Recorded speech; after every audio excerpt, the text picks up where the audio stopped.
एक ब्राह्मण के कोई संतान नहीं थी। उसने महामाया की तपस्या की। माया जी तपस्या से प्रसन्न होकर ब्राह्मण से वरदान मांगने को कहा। ब्राह्मण ने वरदान में पुत्र मांगा। माता ने कहा कि मेरे पास दो तरह के पुत्र हैं। पहला 10,000 वर्ष जिएगा लेकिन महामूर्ख होगा। दूसरा 15 वर्ष जिएगा लेकिन महाविद्वान होगा। किस तरह का पुत्र चाहिए? ब्राह्मण बोला, माता मुझे दूसरा वाला पुत्र दे दो। माता ने तथास्तु कहा। कुछ दिन बाद ब्राह्मणी ने पुत्र को जन्म दिया। लालन पालन किया। धीरे धीरे 5 वर्ष बीत गए। माता का यह वरदान याद करके ब्राह्मणी ने ब्राह्मण से कहा, 5 वर्ष बीत गए हैं, मेरा पुत्र अल्प आयु है।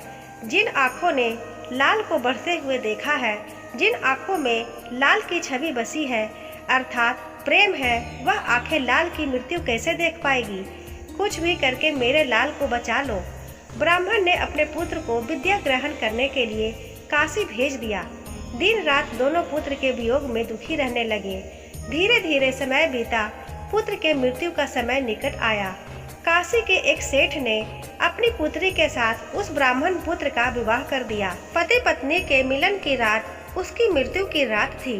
यमराज नाग का रूप धारण कर उसके प्राण हरने के लिए आए। उसके पति को डस लिया।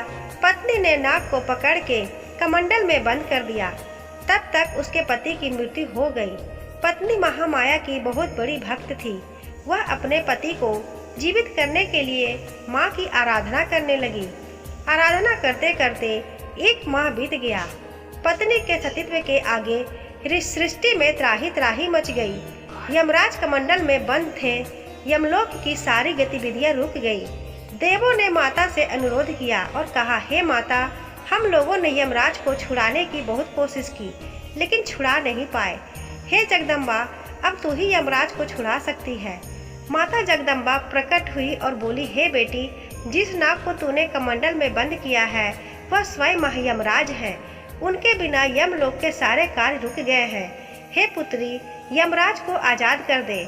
माता के आदेश का पालन करते हुए दुल्हन ने कमंडल से यमराज को आजाद कर दिया। यमराज कमंडल से बाहर आए। माता तथा दुल्हन के सतीत्व को प्रणाम किया। माता की आज्ञा से यमराज ने उसके पति के प्राण वापस कर दिए तथा चिरंजीवी रहने का वरदान दिया और उसे चिरंजीव कह के पुकारा। तब से लड़के के नाम के आगे चिरंजीव लिखने की प्रथा चली आ रही है। राजा आकाश के कोई संतान नहीं थी। नारद जी ने कहा कि सोने के हल से धरती का दोहन करके उस भूमि पे यज्ञ करो, संतान जरूर प्राप्त होगी। राजा ने सोने के हल से पृथ्वी जोती। जोतते समय उन्हें भूमि से कन्या प्राप्त हुई। कन्या को महल लेकर आए। राजा देखते हैं महल में एक शेर खड़ा है जो कन्या को खाना चाहता है। डर के कारण राजा के हाथ से कन्या छूट गई। शेर ने कन्या को मुख में धर लिया। कन्या को मुख में धरते ही शेर कमल पुष्प में परिवर्तित हो गया। उसी समय विष्णु जी प्रकट हुए और कमल को अपने हाथ में स्पर्श किया।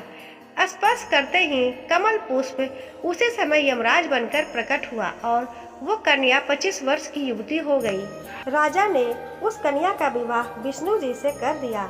यमराज ने उसे आयुष्मती कह के पुकारा और आयुष्मती का वरदान दिया। तब से विवाह पे मंत्र में कन्या के नाम के आगे आयुष्मती लिखा जाने लगा। दोस्तों, आशा करती हूँ आपको ये छोटी सी कहानी पसंद आई होगी। अगर कहानी पसंद आई हो तो वीडियो को एक लाइक जरूर करिएगा। चैनल को अभी तक सब्सक्राइब नहीं किया है तो सब्सक्राइब जरूर कर ले। धन्यवाद।